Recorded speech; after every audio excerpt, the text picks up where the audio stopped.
നമസ്കാരം. എമ്പുരാൻ എന്ന മലയാള ചലച്ചിത്രത്തെക്കുറിച്ച് ഉയർന്നു വരുന്ന വിമർശനങ്ങളിൽ ഏറ്റവും പ്രധാനപ്പെട്ടത് അതിൻ്റെ ഉള്ളിലെ രാജ്യവിരുദ്ധ പരാമർശങ്ങളാണ്. ഈ രാജ്യവിരുദ്ധ പരാമർശങ്ങൾ എന്തൊക്കെ എന്നുള്ളതിനെക്കുറിച്ച് പല ചർച്ചകളും നടക്കുന്നുണ്ട്. എന്നാൽ ഈ രാജ്യവിരുദ്ധ പരാമർശങ്ങൾ ഏതൊക്കെയെന്ന് കൃത്യമായി അക്കമിട്ട് പറയുന്ന ഒരു ഫേസ്ബുക്ക് പോസ്റ്റാണ് നമ്മളിപ്പോൾ കാണാൻ പോകുന്നത്. അത് മുൻ മാധ്യമപ്രവർത്തകനും ഇപ്പോൾ ബഹ്റിൻ കേന്ദ്രീകരിച്ച് പ്രവർത്തിക്കുന്ന വ്യവസായിയുമായ രഞ്ജിത്ത് ഗോപാലകൃഷ്ണൻ്റേതാണ്. അദ്ദേഹത്തിൻ്റെ പോസ്റ്റിൽ എഴുതുന്നത് ഇങ്ങനെയാണ്: എമ്പുരാനിലെ ഹിന്ദു വിരുദ്ധതയും ദേശവിരുദ്ധതയും തുടങ്ങിയത് യഥാർത്ഥത്തിൽ ലൂസിഫറിൽ തന്നെയാണ്. പല ലക്ഷ്യങ്ങൾ ഒരേ സമയം കോർത്തിണക്കി തയ്യാറാക്കിയ ദുരുദ്ദേശപരമായ ഒരു മാസ്റ്റർ പ്ലാനിൻ്റെ കൃത്യമായ എക്സിക്യൂഷനാണ് ഈ രണ്ട് സിനിമകളും. ലൂസിഫറിൽ വിതച്ച് എമ്പുരാനിൽ കൊയ്ത വിഷം പുരട്ടിയ കഥാപാത്രങ്ങളും ഇതിനു പിന്നിലെ സൂചകങ്ങളും ഇങ്ങനെയാണ്. ഇതിൽ കൃത്യമായി തന്നെ അക്കമിട്ട് പറയുന്നുണ്ട്. ഒന്ന്, സിനിമയിലെ പ്രധാന കഥാപാത്രമായ മോഹൻലാൽ അവതരിപ്പിക്കുന്ന അബ്രഹാം ഖുറേഷി എന്ന സ്വർണ്ണക്കള്ളക്കടത്ത് അധോലോക നായകൻ്റെ വലം കൈയായ തീവ്രവാദിയുടെ പേര് സയ്യിദ് മസൂദ് എന്നാണ്. ഈ സയ്യിദ് മസൂദ് ഇന്ത്യയുടെ രണ്ട് ശത്രുക്കളായ പ്രധാന തീവ്രവാദികളുടെ പേരുകളുടെ സങ്കരമാണ്. സയ്യിദ് മസൂദ് ലഷ്കർ-ഇ ത്വയ്ബ തലവൻ ഹഫീസ് സയ്യിദിൻ്റെയും ജെയ്ഷെ മുഹമ്മദ് തലവൻ മസൂദ് അസറിൻ്റെയും ചേർത്തുണ്ടാക്കിയ പേര്.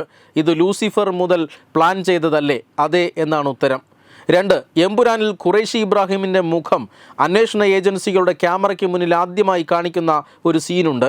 അത് കണ്ട് ഏജൻസി ഓഫീസർ തന്നെ അന്തം വിട്ട് ചോദിക്കുന്നുണ്ട്, എന്തിന് ഖുറേഷി ഇബ്രാഹിം തൻ്റെ മുഖം കാണിച്ചു എന്നത്. പക്ഷേ ഉത്തരം സിനിമയിൽ പറയുന്നില്ല. എന്നാൽ ഇതിനൊരു അർത്ഥമേ ഉള്ളൂ.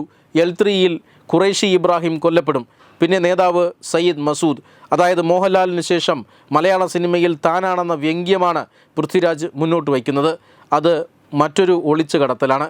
മൂന്ന്, ലൂസിഫറിൽ മുതലുള്ള നേതാവാണ് കണ്ടാൽ രാജീവ് ഗാന്ധിയെപ്പോലെ തോന്നിക്കുന്ന PK രാംദാസ്. അയാളുടെ മക്കൾ പ്രിയദർശിനി രാംദാസ് അഥവാ പ്രിയങ്ക ഗാന്ധി, മകൻ വിദേശത്തു പഠിച്ച ജിതിൻ രാംദാസ് അഥവാ രാഹുൽ ഗാന്ധി. ഇതാണ് നാം മനസ്സിലാക്കണമെന്ന് എഴുത്തുകാരൻ കരുതുന്ന ബിംബവൽക്കരണം.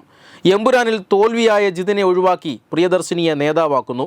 എന്നുവെച്ചാൽ പ്രിയങ്ക ഇനി ഇന്ത്യൻ പ്രധാനമന്ത്രിയാകണം എന്ന് വ്യക്തം. ജിതിനെ എമ്പുരാനിൽ ശത്രുക്കൾ ഹെലികോപ്റ്ററിൽ വെച്ച് കൊല്ലുകയാണ്. വാസ്തവത്തിൽ രാഹുൽ ഗാന്ധിയെ കൊല്ലാനുള്ള ആഹ്വാനമല്ലേ ഇത്? സൂക്ഷിക്കണം, ആരൊക്കെയോ ഇത് മനസ്സിൽ കൊണ്ടു നടക്കുന്നുണ്ട്.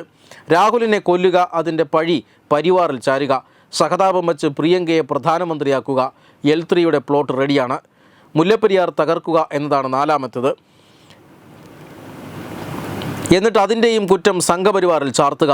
ദേശീയ കക്ഷി കേരളത്തിലേക്ക് വരുന്നത് വിശാലമായ നമ്മുടെ തീരദേശം വഴി മയക്കുമരുന്ന് കടത്തി കച്ചവടത്തിനാണെന്നും അത് നടന്നില്ലെങ്കിൽ ഡാം തകർത്ത് കേരളത്തെ മുക്കിക്കൊല്ലുകയും ചെയ്യുമെന്നാണ് ഈ സിനിമ പറഞ്ഞു വയ്ക്കുന്ന മറ്റൊരു ദുരാരോപണം. ഈ ഭാഗത്ത് ആഭ്യന്തരമന്ത്രിയെയാണ് വ്യംഗ്യനായി വില്ലനാക്കിയിരിക്കുന്നത്. അഞ്ചാമത്തത് NIA, ഇന്ത്യയുടെ ഏറ്റവും വിശ്വാസ്യതയുള്ള ദേശീയ അന്വേഷണ ഏജൻസിയുടെ ലോഗോ വരെ ഉപയോഗിച്ച ഈ സിനിമ പറയുന്നത് NIA രാഷ്ട്രീയ ഉദ്ദേശങ്ങളുടെ ഉപകരണമാണ് എന്നാണ്.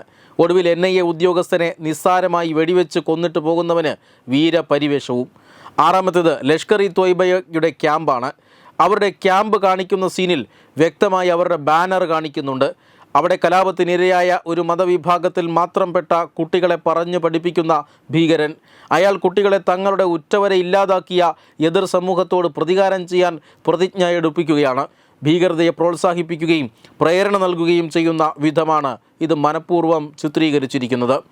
ഏഴാമത്തേത് ഹിന്ദു, ക്രിസ്ത്യൻ, ഇസ്ലാം മതവിശ്വാസികളെ തമ്മിലടിപ്പിക്കും വിധം അവരുടെ വിവിധ മതബിംബങ്ങളെ മോശമായി ചിത്രീകരിക്കുകയും തകർക്കുകയും ചെയ്യുന്ന ചിത്രീകരണമാണ്.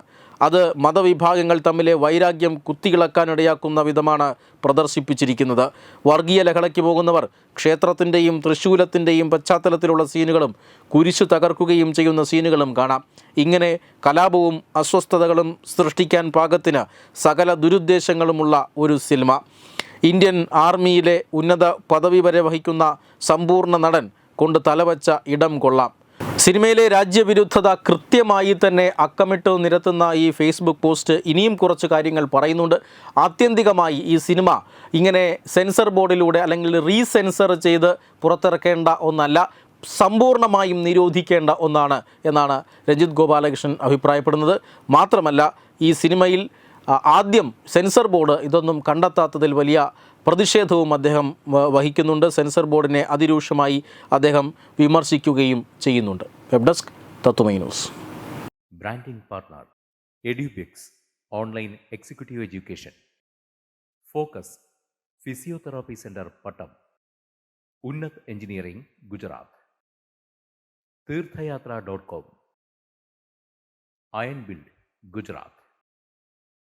PRS hospital, Killipalam, Thiruvananthapuram. 5 തലമുറകളായി നിങ്ങൾക്കൊപ്പം. തുമ്പമൺ ശ്രീ വടക്കുംനാഥൻ ക്ഷേത്രം, അമ്പലക്കടവ്, പത്തനംതിട്ട. ശ്രീമദ് സ്കന്ദപുരാണ മഹാസത്രം 2025 മെയ് 11 മുതൽ 18 വരെ. ബ്രഹ്മശ്രീ മുംബൈ ചന്ദ്രശേഖര ശർമ്മയുടെ മുഖ്യ കാർമ്മികത്വത്തിൽ മഹാഗണപതി ഹോമം, സ്കന്ദപുരാണ പാരായണം, മഹത് പ്രഭാഷണങ്ങൾ, പൂജഹോമാദികൾ, കലാസാംസ്കാരിക പരിപാടികൾ. സത്രയജ്ഞ കർമ്മങ്ങളിലേക്ക് എല്ലാ ഭക്തജനങ്ങളുടെയും സാന്നിധ്യവും സഹകരണവും സാദരം അഭ്യർത്ഥിക്കുന്നു.